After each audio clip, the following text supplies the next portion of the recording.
আসসালামু আলাইকুম। সবাই কেমন আছেন? আশা করি ভালো আছেন। আহ, যে দৃশ্যটা দেখতে পাচ্ছেন এটা আসলে সৌদি আরবের আবাহা শহরের একটা অঙ্গরাজ্য বলে, যেমন কি আমাদের বান্দরবনের নীলগিরির মতো আর কি। মেঘের রাজ্য এখানে। আসলে মেঘগুলো ধরা যাচ্ছে এরকম একটা দৃশ্য। আমি জানি না ক্যামেরাতে কতটুকু আপনারা দেখতেছেন। অনেক উপরে এটা, স্থলভূমি থেকে আসলে এটা অনেক উপরে পাহাড়। আমাদের নীলগিরির চেয়েও আমার মনে হয় এটা আরো বেশি উপরে হবে। এই যে নিচের গাড়িগুলা এই রাস্তা দিয়ে যাতায়াত হয়। অনেক সুন্দর একটা, অনেক ঠান্ডার একটা জায়গা। সৌদি আরবে তো আসলে সবসময় গরম থাকে, কিন্তু আবহাওয়ার এই জায়গাতে অনেক অনেক ঠান্ডা, একদম কনকনে শীত। খুব সুন্দর একটা দৃশ্য। আলহামদুলিল্লাহ, আল্লাহ আমাকে দেখার সৌভাগ্য করে দিয়েছে। সৌদি আরবে এসে আমরা মক্কা মদিনার পর আসলে কোথাও তেমন যাওয়া হয়নি। কয়েকদিন মাহেলে ছিলাম, মাহেল থেকে আসলে এখানে আল সৌদা এই শহরে আসা। এটা ইউটিউবে দেখছিলাম, অনেকের মুখ থেকে শুনছি, সৌদি আরব প্রবাসীদের কাছ থেকে শুনছিলাম অনেকে এখানে এসেছে, অনেকে সৌদি আরবে 20 বছর থেকেও এখানে আসতে পারেনি। আলহামদুলিল্লাহ আমরা আসতে পেরেছি অল্প কয়দিনে, মাত্র 10-12 দিন হলো দেশ থেকে আসলাম।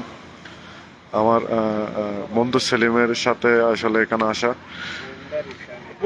খুব সুন্দর একটি ভিউ, খুব সুন্দর একটি জায়গা। সৌদি আরবের মতো একটা মরুভূমি, একটা গরমের একটা জায়গাতে আবহাওয়াটা ভিন্ন রকম, সম্পূর্ণ ঠান্ডা একটা জায়গা, অনেক শীত এখানে। এই যে মেঘের রাজ্য এখানে। আমার বন্ধু সেলিমকে ধন্যবাদ। ইমরান, তুমিও দেখতেছো, তোমার বড় ভাইকে ধন্যবাদ দিচ্ছি, তার কারণে আসলে এখানে আসতে পেরেছি। এটা আসলে আমাদের মনে হচ্ছে যে আমরা অনেক বেশি কুয়াশার মধ্যে ঢুকে গেছে, এই জন্য হয়তো ক্যামেরাতে সবকিছু ভালোভাবে আসতেছে না।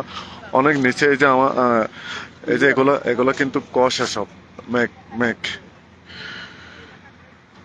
এই যে নিচে গাড়িগুলো চলতেছে অনেক নিচে, এগুলা জানি না কতটুকু নিচে চলে গেছে। আমার হাত কাঁপতেছে শীতে।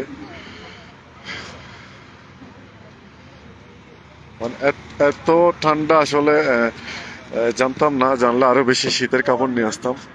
শীত।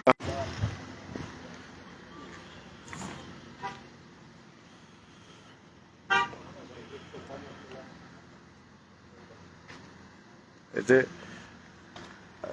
পাহাড়গুলো কিন্তু পাথরের পাহাড়। আমাদের দেশে তো মাটির পাহাড় দেখছি, কিন্তু পাথরের তো।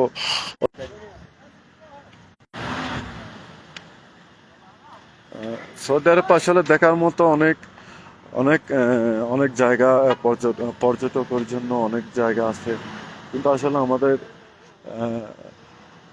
তেমন আমরা যাই না, কারণ প্রবাসীরা এখানে আসে আসলে কষ্ট করে দেশে টাকা পাঠানোর জন্য, এই জন্য ঘোরাফেরা একটু কম হয়। যাই হোক, যারা প্রবাসী এখনো সৌদি আরবের এই জায়গাতে আসেন না, আমি আপনাদেরকে বলবো আসলে অসম্ভব একটা সুন্দর জায়গা, মানে খুব সুন্দর পরিবেশ। আমি শুনেছি এখানে নাকি যারা বাড়ি ঘরে থাকে তাদের নাকি দুটা দুটা বাড়ি থাকে, এখানে একটা আবার মাহেলে একটা, এরকম। এখানে যখন ঠান্ডা পড়ে তখন তারা মাহেলে চলে যায়। এটা আমরা এই রাস্তা দিয়ে মাহেল থেকে আসলাম।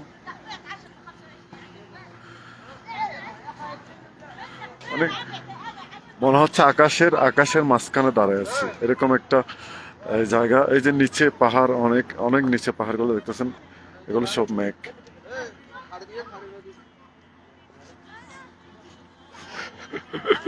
আহ,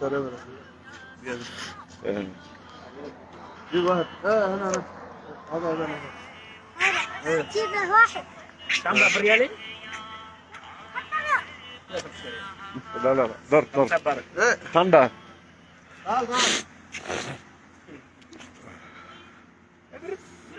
আসলে ঠান্ডা লেগে গেছে, প্রচন্ড ঠান্ডা এখানে। আমরা আমরা আমরা যে কয়টি শহরে ছিলাম এই কয়েকদিনে সব জায়গায় কিন্তু গরম। মানে হঠাৎ করে ঠান্ডার একটি শহরে এসে গলা তলা বসে গেছে, সর্দি লেগে গেছে। যাই হোক, তারপর আলহামদুলিল্লাহ এমন একটি জায়গা দেখার সৌভাগ্য হয়েছে আমার। আমরা 5 জনের একটি গ্রুপ। আমরা এখানকার স্থানীয় 2জন বাঙালি ছিল, আমার বন্ধু সেলিম ছিল, আর ছোট ভাই ঋতু তো আছেই। আবাহাতে আবাহাতে আরো কিছু দৃষ্টিনন্দন পার্ক আছে ইনশাল্লাহ। শুক্রবার শনিবার সেখানে যাব, সেখানে ঘুরবো। যারা প্রবাসীরা আছেন, ইনশাল্লাহ আপনাদের সাথে আবাহাতে দেখা হবে। সেই সাথে মাহেলের অনেকের সাথে দেখা হয়েছে, অনেক জায়গায় দাওয়াত খেয়েছি। আসলে আমি আহ, আগে যখন আমি সৌদি আরবে ছিলাম তখন এই জায়গাগুলোতে আসা হয়নি।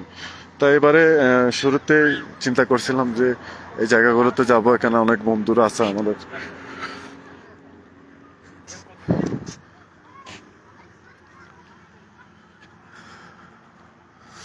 ধন্যবাদ, ভালো থাকবেন, দোয়া করবেন।